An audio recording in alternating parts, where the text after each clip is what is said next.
Venim la Tine, Tată Bun, în această dimineață să-ți mulțumim pentru prezența Ta în mijlocul nostru. Îți mulțumim pentru acest prilej de a ne întâlni în numele Tău și de a îți servi cu credincioșie. Îți mulțumim și pentru servul care ne va prezenta cuvântul Tău în această dimineață.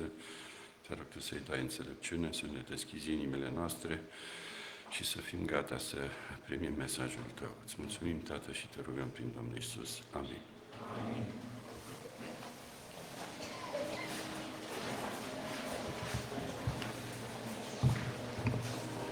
Pacea Domnului tuturor!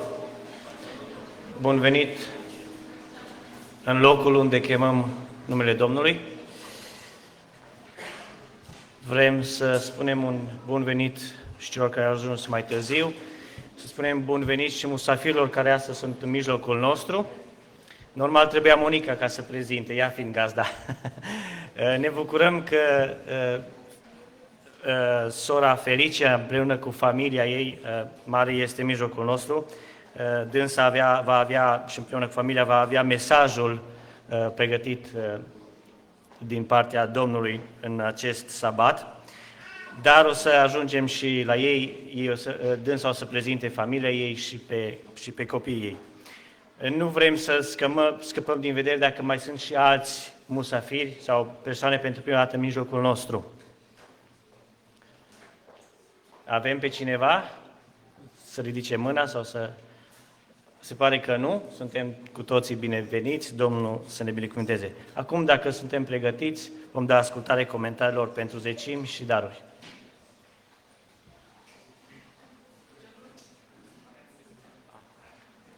Aveți pe el l-am mai văzut la ICS. Scuze, poftim.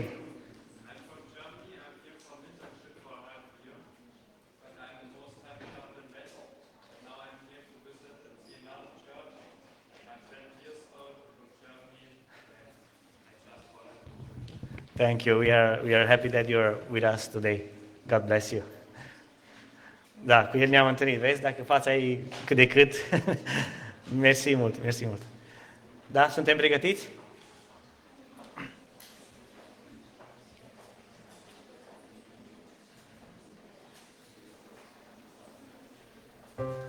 Te-ai întrebat vreodată care este scopul înapoierii zecimii? Înaintarea lucrării ar putea fi răspunsul corect? Ei bine, mai întâi să facem diferența dintre folosirea zecimii, care este desigur înaintarea lucrării, și scopul care ar trebui să ne determine să oferim. Apoi, mai apare o întrebare. Ce își dorește Dumnezeu mai mult de la noi? Zecimea sau inima? Dumnezeu spune: Fiule, dă-mi inima ta și să găsească plăcerea ochii tăi în căile mele. Aici se vorbește despre dezvoltarea caracterului. Atunci, de ce ar trebui să ne înapoiem zecimea și darurile? Adevărul este că inima urmează întotdeauna resursele. De aceea, Iisus a spus că unde este comoara voastră, acolo va fi și inima voastră. Ellen White scrie: am văzut că acest sistem al zecimii va duce la dezvoltarea caracterului și va da pe față adevărata stare a inimii. Înapoierea zecimii și a darurilor își propune să dezvolte caracterul și să descopere cine conduce inima noastră. Zecimea și darurile sunt folosite pentru înaintarea cauzei lui Dumnezeu, dar scopul înapoierii zecimilor și darurilor este dezvoltarea caracterului. Atunci când le vorbim copiilor despre credincioșie, nu ar trebui să ne referim doar la faptul că lucrarea lui Dumnezeu are nevoie de resurse și, prin urmare, trebuie să dăruim. Ar trebui să arătăm cum ne îndepărtăm de Dumnezeu atunci când egoismul preia controlul. Poate că darul nostru nu are un impact semnificativ asupra misiunii bisericii, dar, fără îndoială, ne descoperă ce iubim mai mult. Este o experiență transformatoare. Să ne lăsăm dorințele la urmă și să-L punem pe Dumnezeu pe primul loc.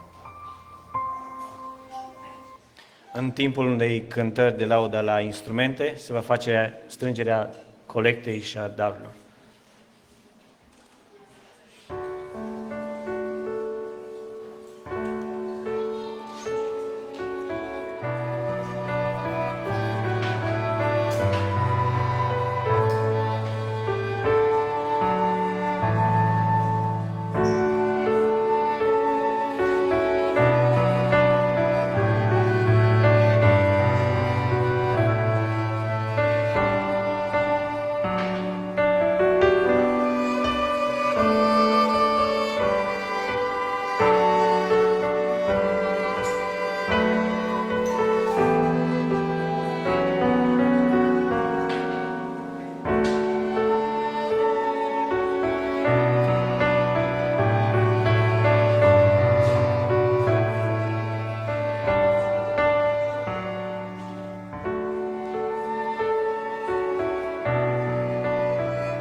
vom ridica la rugăciune. Venim înaintea Ta, Doamne Iisuse, plin de mulțumire și recunoștință că ne-ai adus vii și sănătoși până acum în prezent. De asemenea, îți mulțumim pentru puterea de muncă care ne-ai dat-o pe parcursul acestei săptămâni. Te rugăm să binecuvântezi toate darurile care au fost aduse și zecimile. Te rugăm să le distribui acolo unde este nevoie, unde sunt suflete doritoare de a afla cuvântul Tău. Ajută ca Evanghelia Ta să se ducă până la marginile pământului și venirea Ta să fie cât mai aproape. Prin Domnul Iisus te-a rugat. Amin.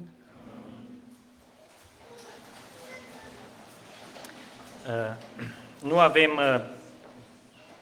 destui copii astăzi în mijlocul nostru, dar l-avem pe Marc și are pregătit un psalm, dacă nu mă înșel. Da?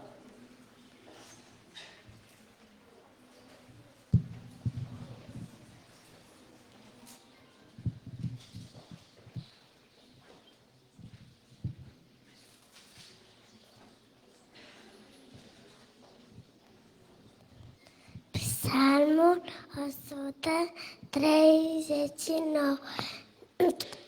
Doamne, Tu mă cercetezi de aproape să mă cunoști, știi când stau jos, știi când mă culc și cunoști toate căile mele, căci nu mi-ajunge cuvântul pe limbă, dar Tu, Doamne, mă și cunoști în totul. Tu mă înconjori pe dinapoi, să pe dinainte, să-ți pui mâna peste mine. O știință atât de minunată este mai presus de puterile mele, este prea înaltă ca să o pot prinde. Unde mai va duce departe de fața Ta? Și unde voi fugi departe de Duhul Tău? Când mă sui în cer, Tu ești acolo. Când mă culca în locuința morților, iată de acolo. Dacă voi o la aripile zorilor, să mă dur ce se locuiesc la marginea mării, iată de și acolo. Mâna Ta mă călăuzi și dreapta Ta mă apuca. Dacă-i voi zice, cel puțin întunericul mă va acoperi, se va face noapte lumina din prejur meu. Iată că nici întunericul nu este prea întunecos pentru Tine. Să noaptea strălucește ca ziua, să întunericul ca lumina.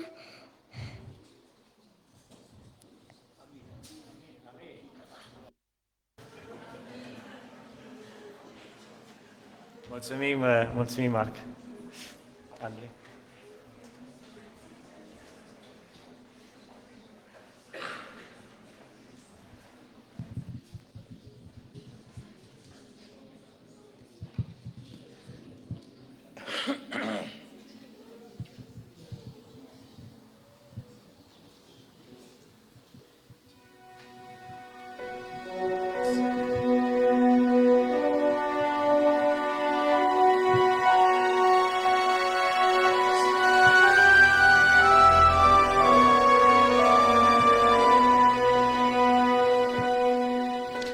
Învață-mă să-mi făptuiesc,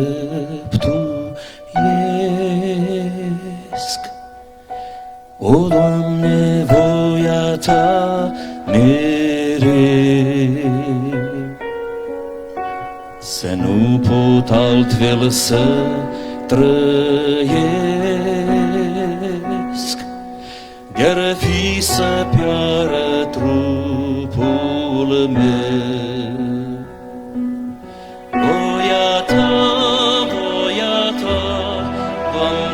Veci voia Ta să mă umple de plin pentru Tine, amin.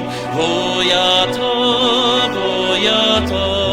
Doamne, în veci voia Ta să mă umple de plin pentru Tine, amin.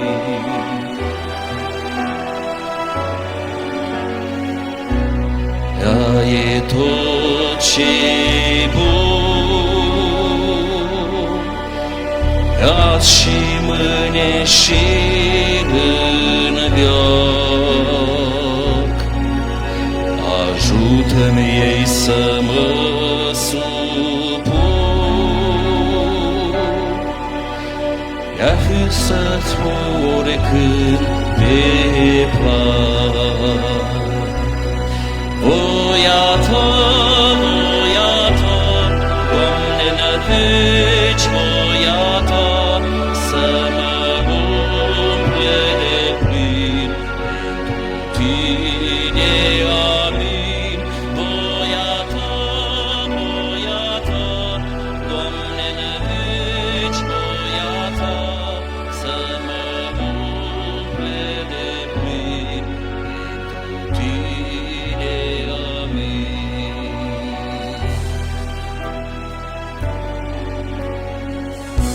De prin Duhul tău cel sfânt,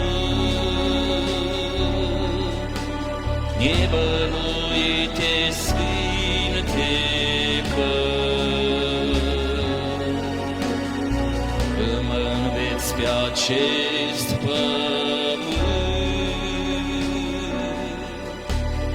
voința ta și pașii tăi. Voia ta,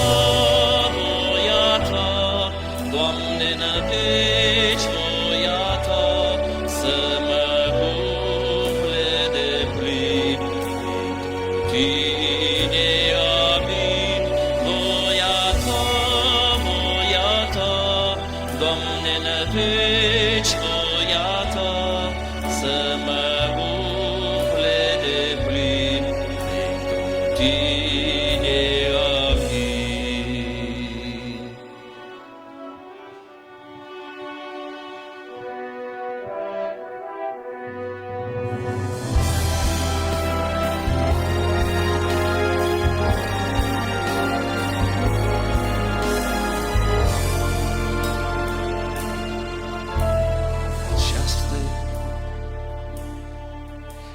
Aceasta-i rugăciunea mea,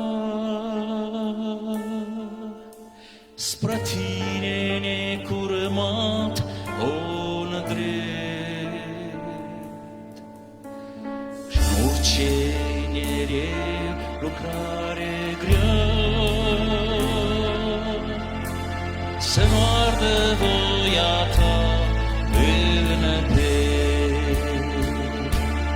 Voia ta, Doamne, nădejde, voia ta, să mă umple de plin pentru tine, amin.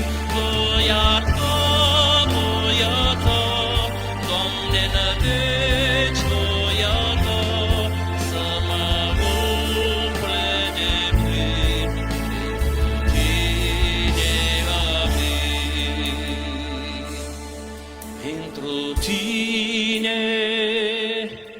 Pentru tine,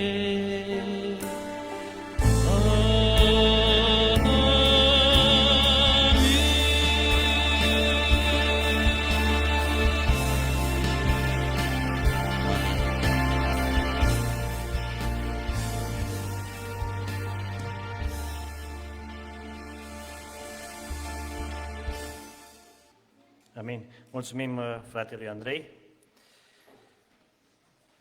Doar câteva anunțuri scurte. Așa cum știm, o parte dintre copiii noștri, împreună cu instructorii lor, sunt plecați la concursul biblic, să îi susținem în rugăciunile noastre. Continuăm încă cât se mai poate până în vară, cu întâlnire peste săptămână. Cei care pot, încurajăm să facă aceste întâlniri, sunt folositoare, ajută mult. Întâlnire peste săptămână. În rest, programul normal al bisericii, vineri seara pe Zoom și în sabat de la ora 10 la biserică. Suntem rugați din partea media, dacă avem cumva telefoanele pe Wi-Fi, să le punem pe off și totodată să le dăm pe mute, ca să nu avem alte... Interferează cu aparatele. Vă rugăm frumos să faceți lucrul acesta. Așa cum s-a anunțat, după program, cei care vor să rămână și pentru după masă, avem fiecare ce a adus o gustare, după care vom avea partea a doua a programului, începând de la 2:30. Doar un scurt anunț pentru cei din comitet, suntem rugați să rămânem câteva minute tot atunci în pauză. Acum invit pe sora Felicia împreună cu familia ei, ea va conduce mai departe programul, tot ea va face prezentările, Domnul să o binecuvânteze pe ea și pe noi ca ascultători.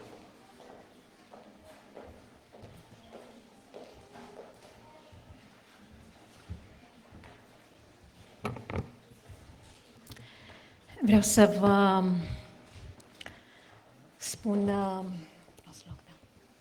pacea Domnului, să vă salutăm cu drag și eu și copilașii mei. Am venit din Anglia și vreau să vă mulțumim pentru invitația dumneavoastră. De original noi ne venim din județul Sibiu, dar în 2007 ne-am mutat în Anglia. Suntem aici pentru că vrem să vă spunem ce Dumnezeu a făcut pentru noi. În urmă cu 4 luni am trecut printr-o tragedie. Dumnezeu m-a binecuvântat cu 4 copii, dar astăzi stau în fața dumneavoastră doar cu 3, pentru că Adelina, fetița mea de 20 de ani, a trecut la odihnă. Nu știm de ce.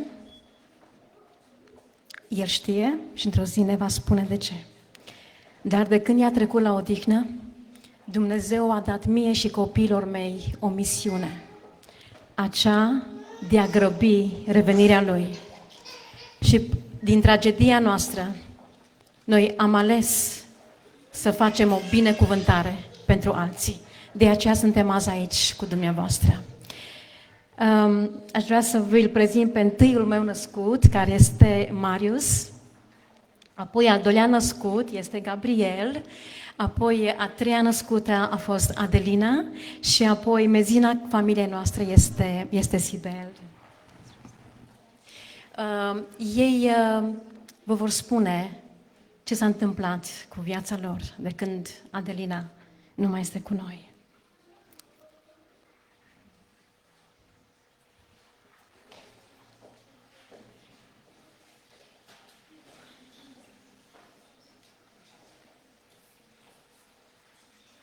Viața unei tinere de 20 de ani. Fata se afla în mașină alături de mai mulți prieteni. Conducătorul auto a pierdut însă controlul volanului pe un drum județean din apropiere de Făgăraș și s-a izbit de copacii de pe marginea drumului. La locul accidentului au ajuns mai multe echipaje de medici și polițiști. Din păcate însă, pentru pasagera în vârstă de 20 de ani nu s-a mai putut face nimic. Ceilalți 3 tineri care se aflau în mașină au ajuns în stare gravă la spital. Polițiștii au deschis dosar penal pentru ucidere de culpă și vor...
Doamne, mai trăiește Adelina? Și apoi am auzit acel cuvânt. Nu. Auzeam la știri de astfel de tragedii, dar nu credeam că astfel de lucruri sunt în familia noastră. Eu sincer am crezut că acolo viața mi s-a oprit. Complet. Te aduci aminte de timpul pe care tu l-ai pierdut?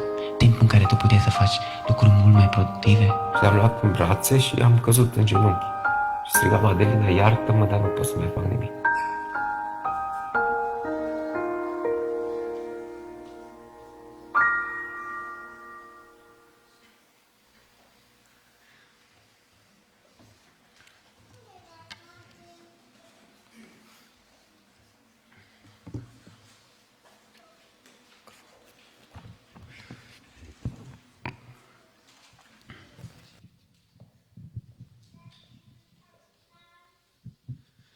Dragii mei, în primul rând vreau să vă spun mulțumim pentru invitație.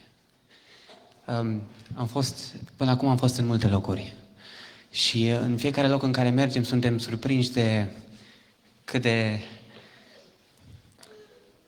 de ospitalieri sunt oamenii. Vrem să vă mulțumim pentru lucrul acesta și să fiu sincer, mi-aș fi dorit să fiu aici în alte circumstanțe. Adelina, tocmai ce s-a logodit și avea să aibă nunta, probabil anul acesta, dar din păcate lucrurile s-au schimbat. Pentru că se pare că noi ne facem planuri în viață, dar Dumnezeu are alte planuri. Mi-aș fi dorit să fiu la o nuntă. Mi-aș fi dorit să vorbesc, să dau un speech. Dar iată-mă aici, vorbind cu voi. Am decis că atunci când am înțeles că Adelina a trecut la odihnă, eu am decis să fac un lucru anume. Și am spus că eu nu voi lăsa ca moartea copilului meu, eu când spun copilul meu mă refer la surioara mea, ca moartea copilului meu să fie în zadar.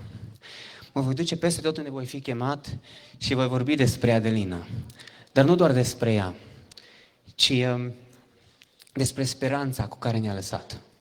Pentru că, dragii mei, atunci când trecem prin tragedie, doar un singur lucru mai contează. Și anume speranța care avem în Domnul Iisus Hristos. Credeam că viața trebuie să urmeze o ordine anume. Pentru că așa trebuie să fie, nu? Prima dată ne mor bunicii, după aia părinții, după aia frații mai mari și după aia trecem noi, nu? Dar astăzi stau în fața voastră să vă spun că de fapt viața nu urmează ordine anume, ci viața urmează planul lui Dumnezeu. Și nu știu care este planul lui Dumnezeu pentru tine astăzi sau mâine. Nu știu ce planuri ți-ai făcut tu. Dar, dragii mei, vreau să vă reamintesc un lucru. Că atunci când ți-a venit și ție timpul, nimic nu mai contează decât un singur lucru. Și acela este ca inima ta să fie bine cu cei din jurul tău, 1. Și 2, să fie bine cu Iisus Hristos. Adelina n-a stat niciodată aici în față să predice un mesaj. Probabil unii dintre voi cunoașteți, ea a petrecut mult timp în Irlanda. Ea nu a predicat niciodată. Ea nu m-a luat niciodată de mână să mă pună pe un scaunel și să spună, Gabi, hai să te învăț ceva. Hai să învăț că nu știi, nu. Care mai de care am fost mai învățați și mai înțelepți ca să-i oferim o educație, să-i oferim un sfat. Și nu mă gândeam niciodată că va veni timpul în care Adelina îmi va transmite cel mai puternic mesaj pe care l-am auzit vreodată. Dragii mei, cel mai puternic mesaj care l-am auzit vreodată a venit fără cuvinte și fără viață. Sunt 3 lucruri care Adelina m-a învățat. Și vreau să le împărtășesc cu voi astăzi și cu lucrurile astea vreau să mergeți și acasă. Unul dintre ele este și primul, că noi subestimăm foarte mult binecuvântarea pe care Dumnezeu ne-o dă. Binecuvântarea de a pleca de acasă și de a ne întoarce înapoi, teferi, în siguranță. Simțim că trebuie să se întâmple, avem credința asta că trebuie să se întâmple, că trebuie să ieșim și să mergem să ne vedem de ale noastre și să venim înapoi și să fim în siguranță. Dar, dragii mei, în momentul de față stau în fața voastră să vă spun că lucrurile nu sunt chiar așa. Nu sunt.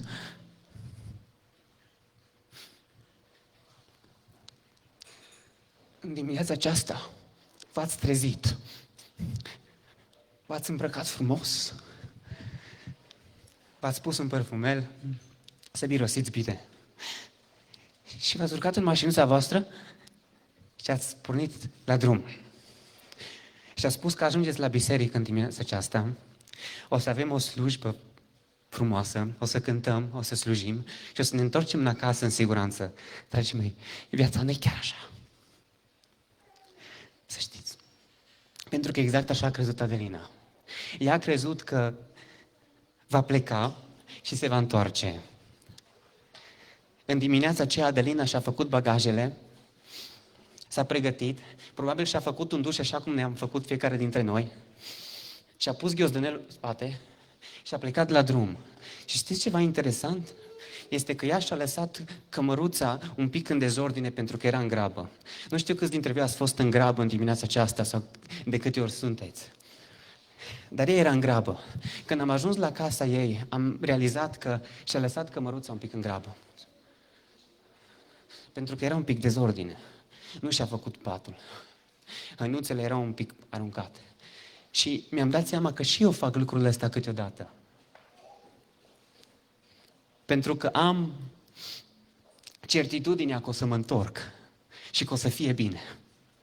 Și ea s-a gândit că e ok, că mă întorc înapoi și le rezolv. Și ce am realizat? Am realizat că e ok când îți lași cămăruța mai dezordonată. Și din ce cauză? Pentru că te întorci înapoi și o rezolvi. E ok. Și dacă nu te întorci tu, se întoarce altcineva după tine. Dar știi ce nu e ok? Atunci când lași dezordine în sufletul tău între tine și fratele tău. Asta nu mai e ok. Pentru că nu mai ai certitudinea că te vei întoarce apoi. Și pe lângă asta nimeni nu poate rezolva lucrul ăsta. Singura persoană care poate rezolva ești tu și fratele tău. Și când spun frate, mă refer copil, soție, soț, verișor, unchi.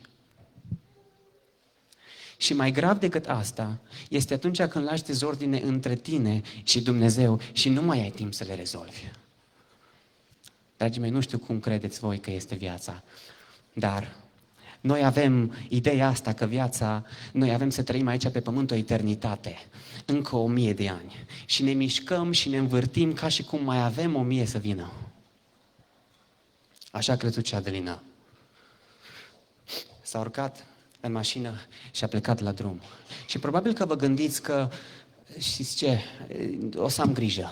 Probabil băiatul ăsta nu a avut atât de multă grijă, vă gândiți. Probabil au făcut greșeli, vă gândiți. Nu știu cum vă gândiți voi la lucrurile astea. Dar eu nu mă pot gândi așa. Știți din ce cauză? Pentru că eu pot să am toată grija din lume. Dar asta nu înseamnă că poate să treacă unul pe lângă mine și să n-aibă grijă. Într-un weekend, o familie, o mamă, un tată și 2 copii și-au făcut bagajelul și au plecat la drum.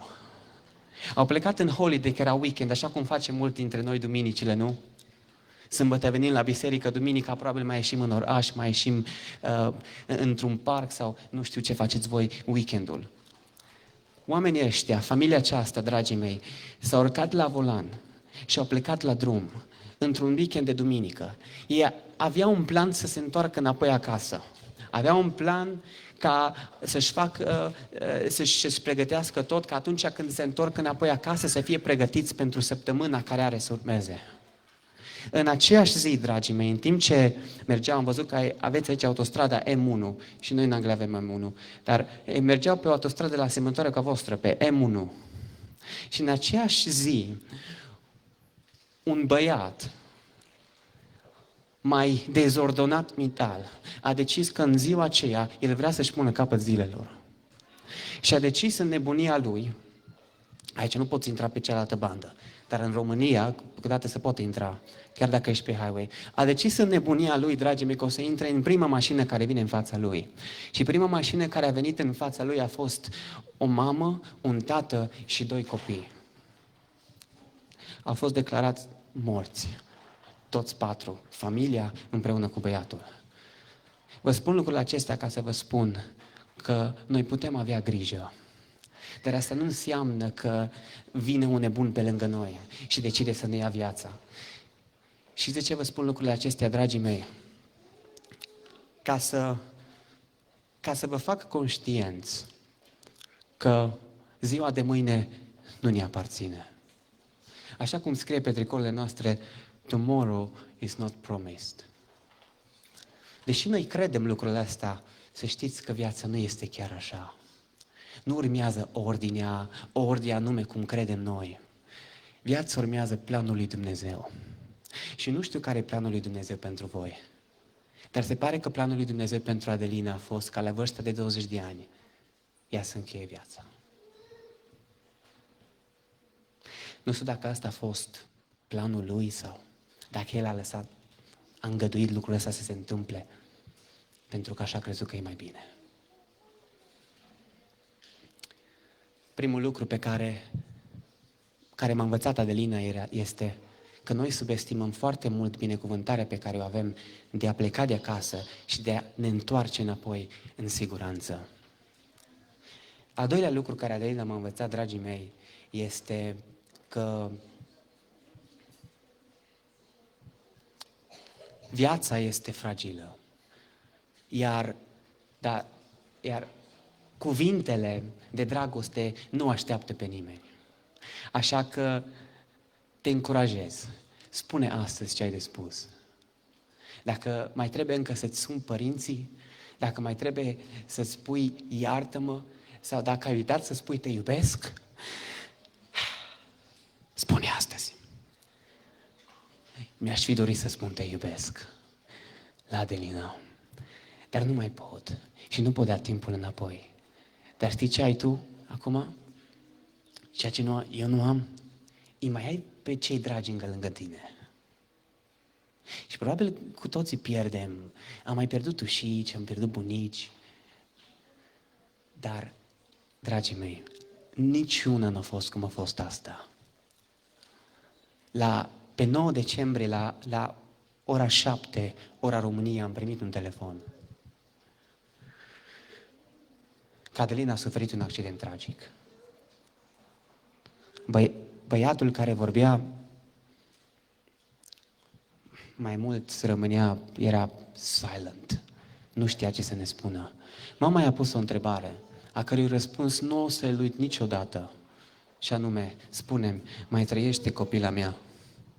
Și a fost liniște. Dragii mei, liniștea aia pentru mine a fost o liniște mi s-a părut o liniște de ani de zile. Liniște. Și apoi m-a întrebat din nou, spune, mai trăiește copila mea? Liniște. Am început să simt că inima mi iese afară din piept. Eu eram pe un alt telefon și ascultam convorbirea pe care mama o avea pe alt telefon. Și nu-mi venea să cred. Liniște. Și dintr-o dată băiatul a răspuns, nu mai trăiește, Adelina. Dar n-a reușit să spună mai mult decât nu. Și a închis. Dragii mei, în momentul acela, mi-e greu să vă explic, dar în momentul acela pentru mine n-a mai contat absolut nimic. Paramedicul, după cum ați văzut pe ecran, ne-a trimis un mesaj și ne-a spus, am făcut tot ce am putut în seara aceea, dar n-am reușit. Am aplicat 7 șocuri din alea ce vedeți voi în filme sau când cineva moare, 7 șocuri. Dar inima nu venea înapoi. I-am băgat adrenalină în vene încercând să-i readucem inima la viață, dar nu am reușit să facem nimica. Dragii mei, și normal că n-au reușit.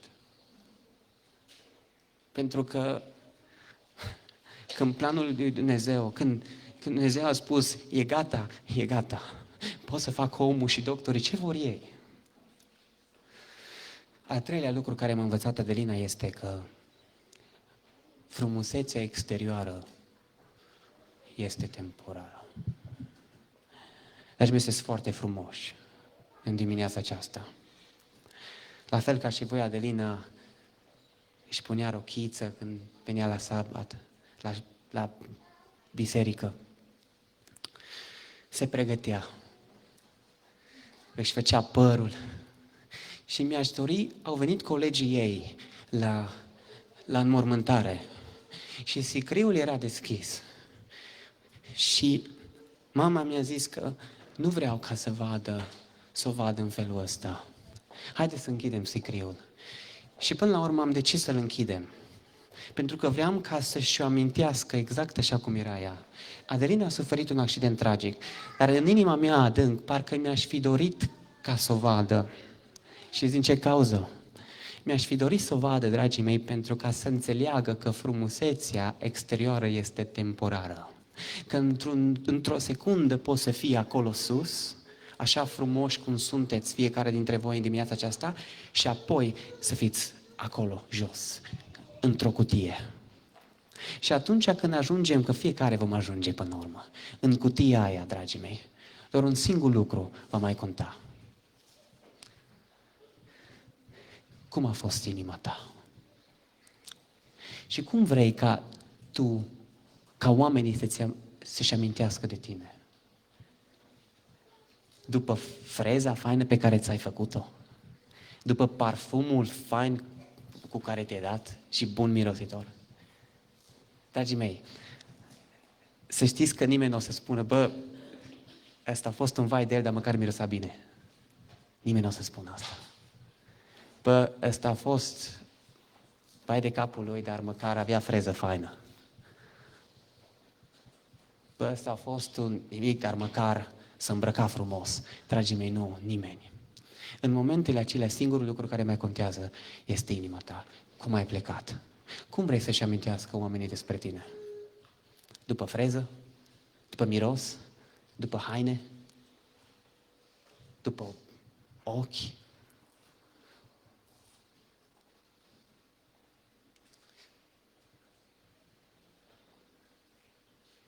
Care este moștenirea pe care tu vrei să o lași în urmă? Vă mai las cu un singur lucru înainte să o invit pe sora mea, și anume, ziua de mâine, dragii mei, nu ne aparține. Și dacă astăzi ar fi fost ultima ta zi, astăzi, ce ar fi însemnat asta pentru tine? Am fi putut spune că da, cu Iulia mă voi întâlni sus în cer. Cu Naomi voi cânta imnuri de bucurie la masa Domnului. Cu Natalia și cu Eva Luna și cu Ayla ne vom vedea curând. Sau vom sta și vom plânge pentru că nu vom ști.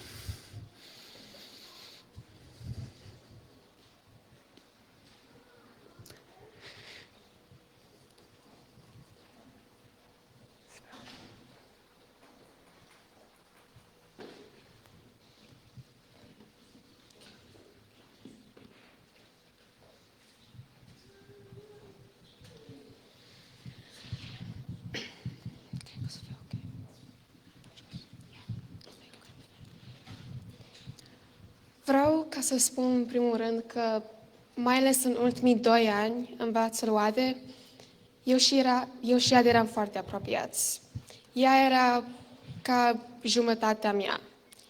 Și era jumătatea mea și făceam întotdeauna planuri împreună să mergem în alte țări, să vizităm diferite locuri. Și de când s-a dus, mă simt ca și o parte de mine a plecat. Exact ca Ade, la vârsta noastră, noi nu ne gândim despre moarte. De exemplu, la vârsta mea, mă gândesc la școală, să iei note bune, poate să mergi la facultate sau să ieși cu prietenii, să te distrezi. Așa obișnuiam eu să fac. Și am ajuns să neglijez relația mea cu Dumnezeu și în timp ce mă pregăteam pentru examene. Mereu mă stresam în legătură cu viața și ce se va întâmpla în viitor. Zilele trecute am întrebat pe mama mea cum e să fii căsătorit. Sau l-am scris un mesaj la tata meu și despre planurile mele în viitor. În fiecare zi ne facem planuri pentru viitor. Și asta este ok, pentru că trebuie să ne facem planuri. Dar atunci când ajungem față în față cu moartea, mai există doar un lucru care este important. Și aia este relația ta cu cei dragi aici pe pământ și în special relația ta cu Dumnezeu. Și crede-mă că nu este foarte mult spațiu într-un sicriu să iei cu tine tot ce ai adunat. Nu este spațiu pentru casa ta sau mașinile tale. Cumva ele nu încap acolo, în mormânt. Și nici cei dragi nu vin cu tine. Nu poți să-ți iei diplomele sau notele bune. Toate aceste lucruri nu mai contează. Vreau să vă spun că Adelina avea note destul de bune la matematică, engleză, la științe. Avea foarte multe prieteni cu care vorbea zi de zi. Dar astăzi diplomele ei sunt aruncate undeva într-o cutie. Și mai știi ce mai este într-o cutie? Rochițele ei, păpucii preferați, căitele ei cu notițe, totul. Ea nu a luat nimic cu ea, pentru că atunci când ești față în față cu moartea, acele lucruri devin fără nicio valoare. Lucrurile ei curând vor muceghea în cutie. Atunci când murim, corpul nostru începe să se descompună. La fel și amintirea oamenilor despre tine. Prietenii vor începe să te uită și să-ți amintească de tine foarte rar. Toți cei care te plâng se vor opri și în acel moment va fi doar un lucru care contează. Comorile pe care le strângi în cer. Deci unde va fi comoara ta? Va fi aici pe pământ, undeva într-o comoară care mucegăiește, într-o cutie de memorii a cuiva care deja a uitat de ea, sau va fi în cer. În Matei 6, 19 cu 21, va citi Gabi pentru noi.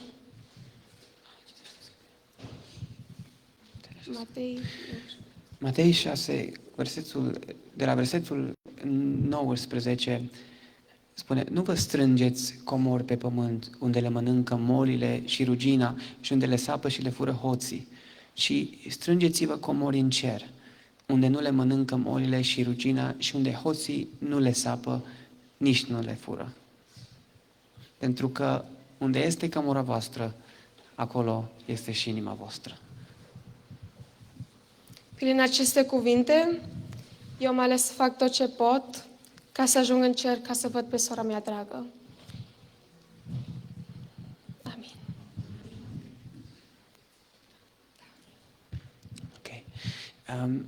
Avem o piesă care noi de obicei o cântăm de fiecare dată când avem evenimente de genul.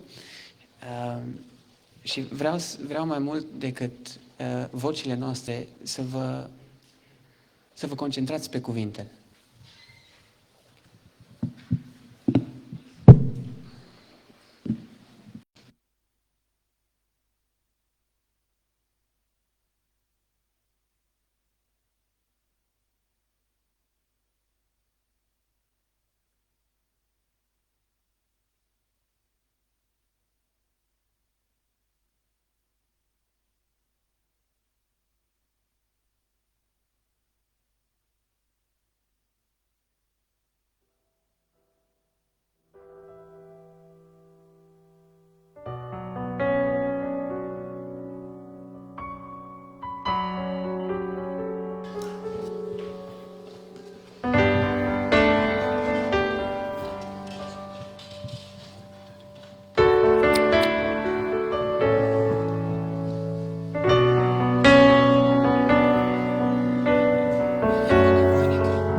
stărește, când furtuna se tețește. Chiar dacă munții s-ar cutremura, te-am pe tine de partea mea. Furtuna îndoierii când vine, brațul tău puternic mă ține. Chiar dacă munții s-ar cutremura, te-am pe tine de partea mea. Furtuna îndoierii când vine, brațul tău puternic mă ține.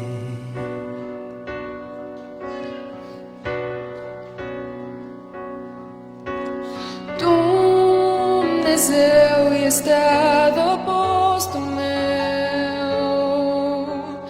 El mi-e sprijin puternic mereu, de aceea nu mi-e frică, valuri mari când se ridică. Ochii mei spre cer eu îi îndrept, și chiar de somnori stau și aștept, căci El va îndepărta chiar și bezna cea mai grea.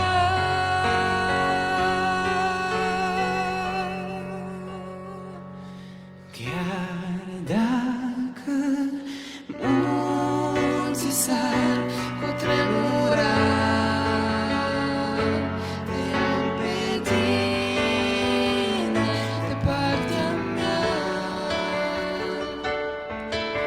Furtuna îndoierii când vine, brațul tău puternic mă ține.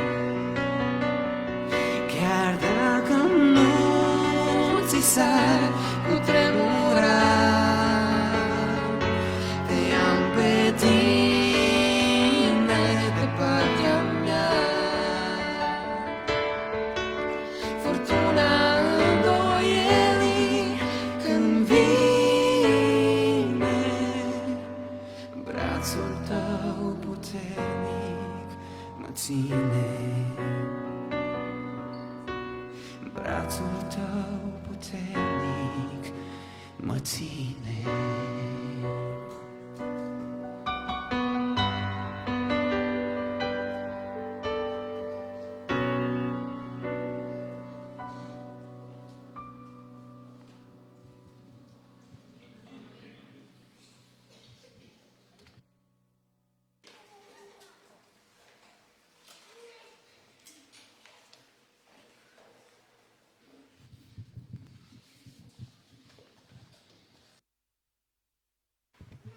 Aș vrea să-l invit pe fratele meu.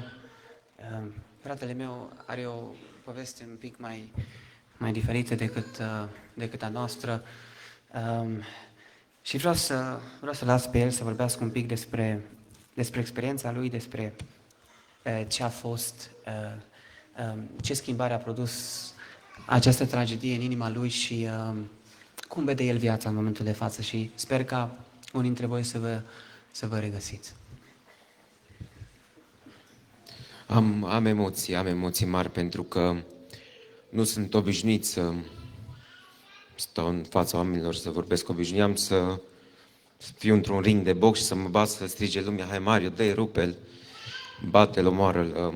Vedeți, dacă surioara mea Adelina, de 20 de ani, care se pregătea să fie îmbrăcată într-o rochie de mireasă și a trebuit să o întindem într-un sicriu alb. Dacă n-aș fi trecut prin tragedia asta, nu cred că m-ați fi văzut aici.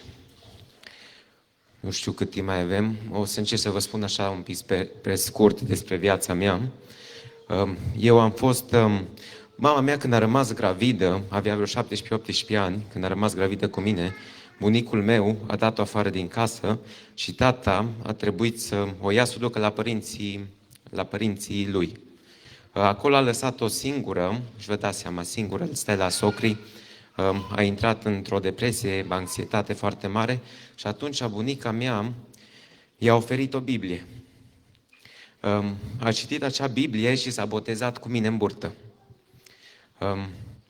Când eram copil, din ce îmi povestea ea, când îmi explica și îmi povestea cum Iisus a fost răstignit și a trebuit să moară pentru noi, eu plângeam. Dar cum au trecut ani și am crescut, tata fiind un interlop, am vrut să ajung și eu ca el, să fiu și eu ca el.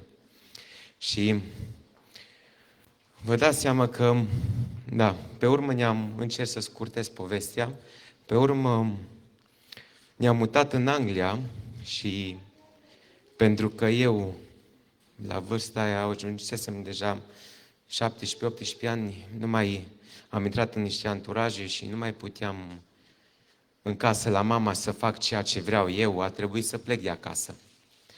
Și m-am mutat în Londra. În Londra, acolo mi-am făcut alte anturaje, mult mai rele. Prietenul meu cel mai bun era manager la cel mai șmecher club din Camden Town, unde am și dat de droguri și de alte prostii. Au trecut timpul, am fost și arestat pe acolo. Ce să fac povestea cât mai scurtă, că am înțeles că nu mai prea este timp. Pe urmă, m-am întors din nou la Dumnezeu pentru că am trecut printr-o perioadă mai grea. M-am căsătorit, am și 2 copii. Acum am început să fac din nou mulți bani. Am avut un business, am început să fac bani și vă dați seama cum am văzut că majoritatea când dau de mulți bani cam uită de Dumnezeu și încep iarăși cu tot felul de prostii. Și da, și să trec direct la poveste, la tragedia asta prin care am trecut. Stăteam pe colțar cu soția mea și cu copiluța mea care sunt aici în față cu mine. Pe vremea aia soția mea era gravidă cu băiețelul meu și mă sună fratele meu și îmi spune: frate, cred că sora noastră a murit. Și lasă-mă, frate, în pace, cum să... Ce-s cu prostia? Să dăm pace. I-am închis telefonul și am continuat să ne comandăm de mâncare online. Și mă sună din nou și spune: frate, sora noastră, Adelina, a murit. A murit, frate. Și acum vă întreb pe voi, eu care uitasem de Dumnezeu, care credeți voi că a fost primul lucru care l-am făcut? Am căzut în genunchi și am strigat la Dumnezeu. Și am zis: Doamne,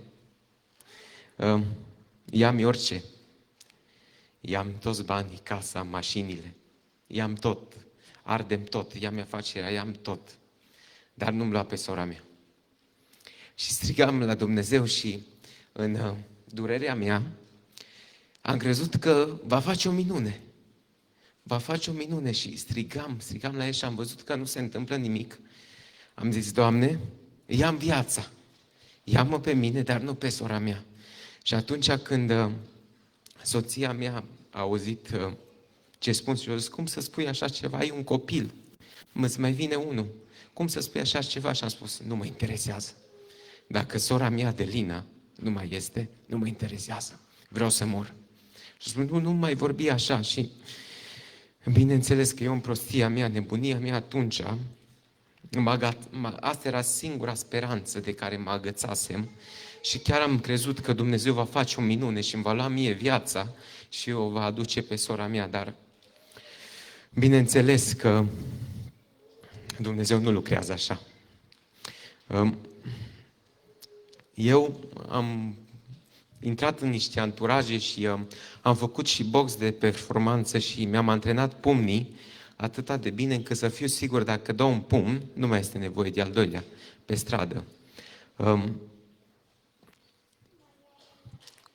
Am luat primul avion, ne-am dus. Eu, înainte să plecăm spre România, unde a murit sora mea, eu aveam un plan în capul meu și am spus ochi pentru ochi și viață pentru viață. Am spus să mă duc în România și nu că l omor pe el. O să murim amândoi. O să mor cu el. Cu băiatul care a condus mașina și a omorât-o pe sora mea.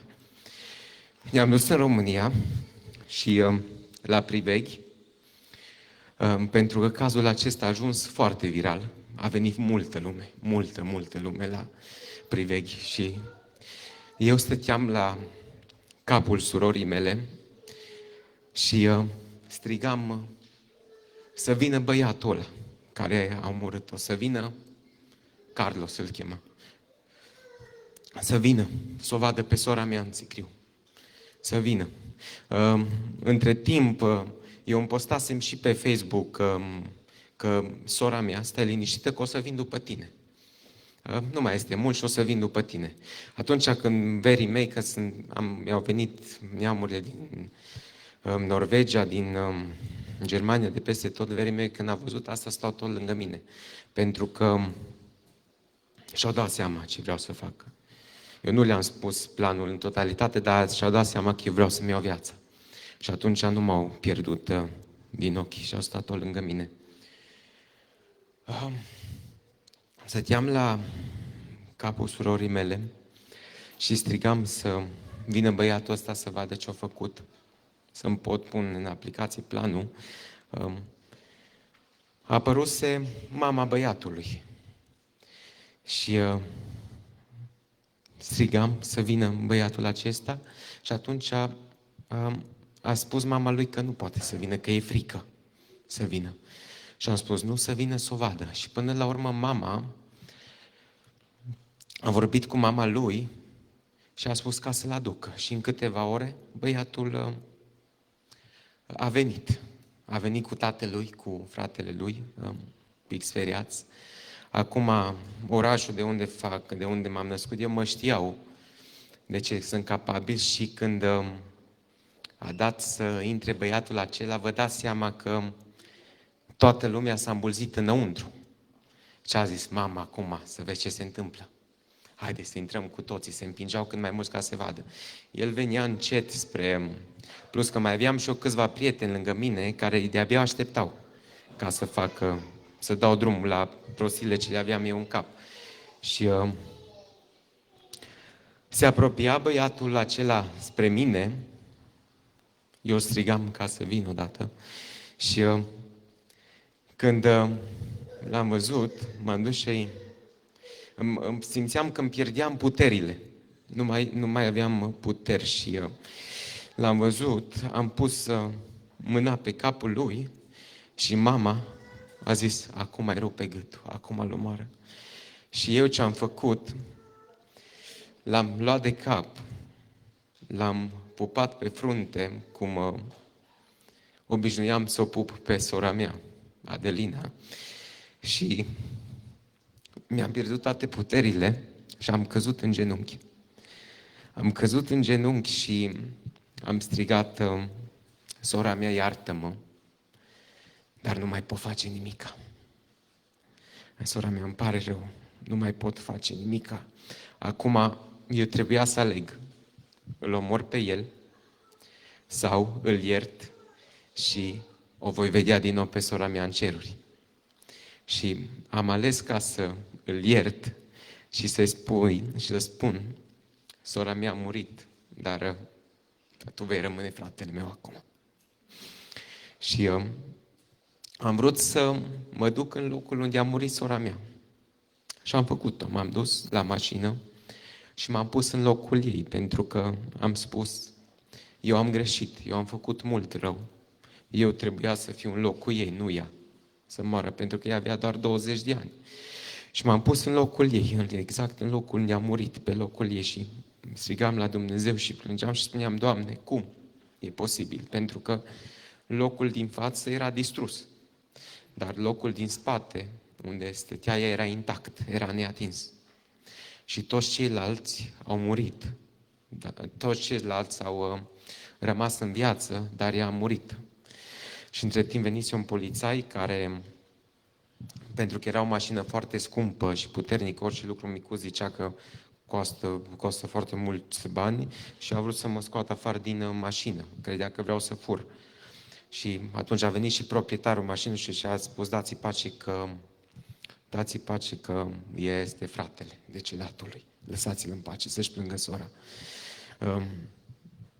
Și între timp, pe urmă la Priveche, acolo am leșinat de vreo 2 ori și mi s-a dat o pastilă care să-mi ia din durerea respectivă, că altfel au spus că la durerea ce aveam mă aruncam, săream în mormânt după ea. Și da, m-am mai liniștit. Și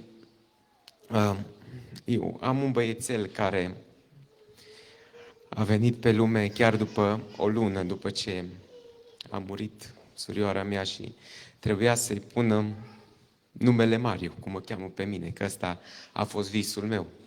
Și am zis, nu o să mai pun numele Mariu, o să-i pun numele Adelin, după surioara mea Adelină. Da, și după ce a murit sora mea, fiecare ne-am ales câte ceva și eu am ales Biblia. Am ales Biblia ca să rămân cu ea și am rămas cu un verset care vreau să vi-l citesc și vouă, care spune așa, din 1 Corinteni 13:13. Și spune așa, acum, dar rămân aceste 3, credința, nădejdea și dragostea.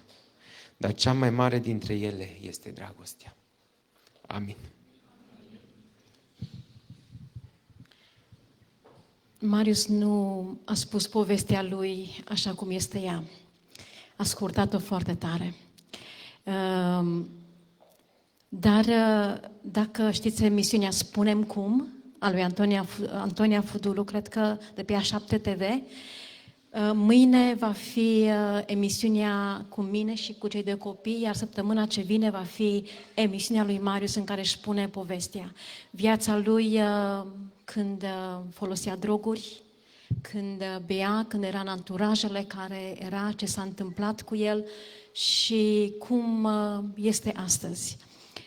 V-a citit acel verset biblic, dar cea mai mare dintre ele este dragostea, pentru că acea dragoste a simțit-o atunci când a decis ca să îl ierte pe băiatul acela care a condus cu viteza cea mare și acum când toți 3 trăiesc, chiar fetița noastră este în mormânt, a ales să ierte și să iubească.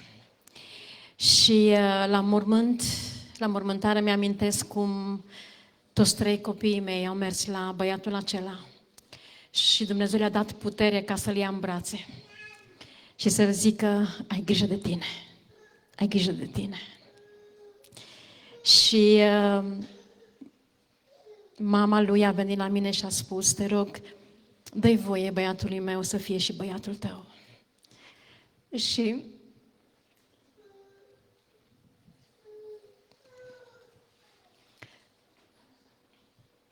de atunci el îmi scrie și când îmi scrie îmi spune, mama Felicia. L-am adoptat ca unul din familia noastră și mi-a spus că la toate evenimentele care vor avea loc în viața lui, vom fi și noi parte. De ce v-am spus aceste lucruri?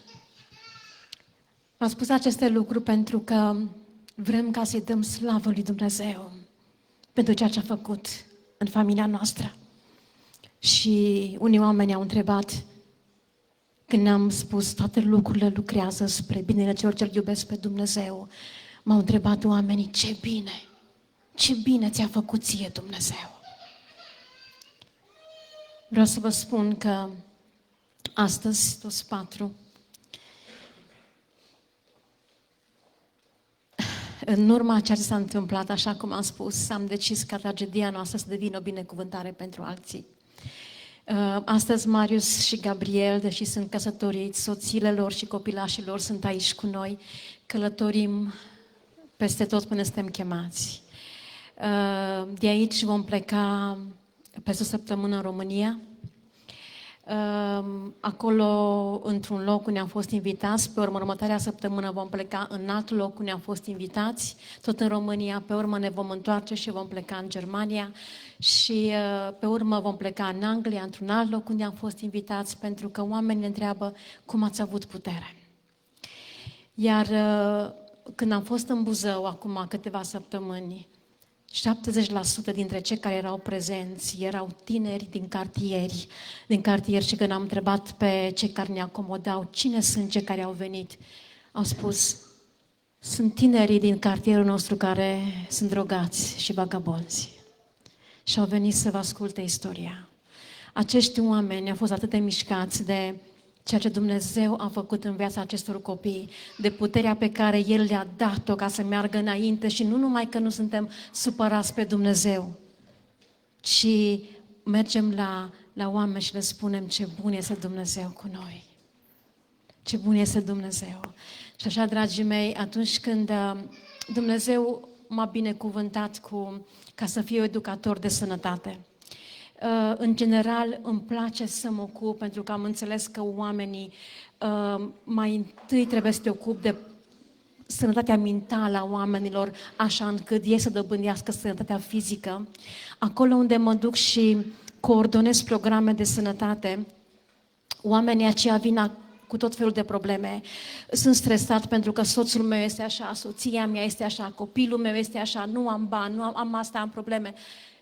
Și când mă văd pe mine cu zâmbetul pe față și le spun Dumnezeu este bun, și apoi le spun fetița mea este acolo sus în cimitir, dar eu pot să spun ce bun este Dumnezeu, pentru că El nu greșește niciodată. Atunci oamenii zic, cum pot să mai zic că problema mea este o problemă? Tac din gură și îmi închid gura și pot să dau și o slavă lui Dumnezeu. Vă rugăm să vă rugați pentru noi, pentru că acolo unde mergem să putem să facem lucrarea pe care Dumnezeu ne-a deschis-o.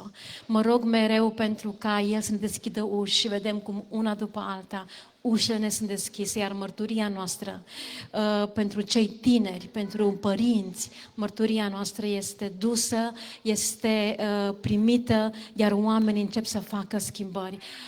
A fost o doamnă care a venit la Buzău în biserică și mi-a spus: mi-a murit copilul de 40 de ani și de atunci m-am supărat pe Dumnezeu. Dar acum am venit pentru prima dată și văd că mai sunt și alții ca mine și văd ce putere aveți, putere care Dumnezeu v-a dat-o și am zis să nu fiți supărați pe Dumnezeu. Nu Dumnezeu a făcut lucrul acesta. Satan a adus moartea pe pământ. Satan a adus lacrimea, răul și suferința. Să fiți supărați pe cel rău. Și acolo la mormânt am mai făcut o promisiune că voi fi de partea lui Dumnezeu. Am promis lui Dumnezeu că de acum înainte voi grăbi revenirea Lui împreună cu copiii mei, pentru că vrem cât mai repede să-L întâlnim pe Domnul Hristos și să ne întâlnim fetița dragă. Așa cum v-a spus copiii mei, mesajul nostru este că mâine nu ne aparține.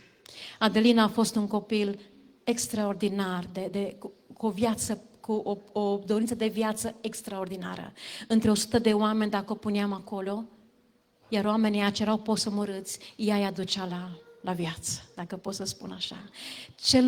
Vreau să spun că cred că copilul cu cea mai multă viață din toată familia, așa a fost Adelina. Iar Dumnezeu a spus, a îngăduit ca ea să treacă la odihnă. Și fratele ei, astăzi nu ar fi fost aici. Și în viața noastră, Sibel îmi spunea, mama, nu mi-am dat seama de credința pe care o am decât acum, după ce Adelina nu mai este. Pentru că cu toții așteptăm revenirea Lui. și ca să credem că El va veni și ca să credem că El îi va învia pe cei morți și va aduce din nou la viață și să credem că noi ne vom întâlni cu Adelina, este o minune pe care numai Dumnezeu poate face posibilă. Noi o să încheiem aici și nu înainte de a vă lăsa cu un cântec. Un cântec cântat chiar de fetița noastră, înainte cu mai mulți ani ca ea să treacă la odihnă. Amin.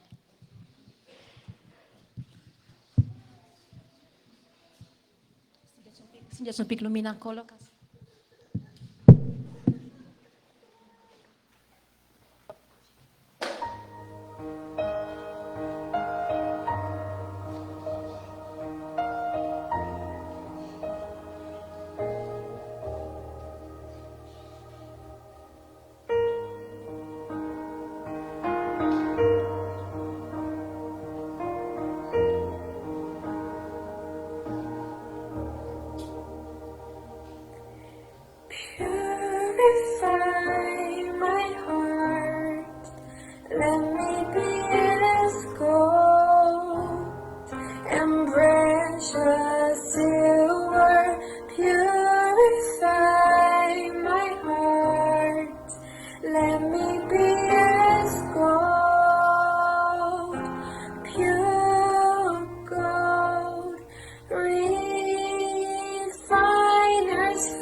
Aș vrea să vă invit, cei care puteți rămâne după amiază.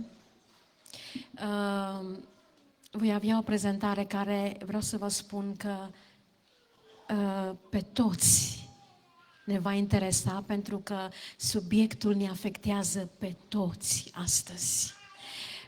Așa cum am spus, sunt educator de sănătate și mă duc din loc în loc și stau o săptămână cu grupuri de pacienți în centre de sănătate. Și vreau să vă spun că în câteva zile oamenii aceștia merg, oameni schimbați din locul acesta, schimbați în toate privințele. Dacă vreți să aflați mai mult, vă rog să rămâneți cu noi sau să veniți înapoi și să vă spun sigur că nu o să pierdeți. Astăzi ne aveți aici, mâine nu mai suntem.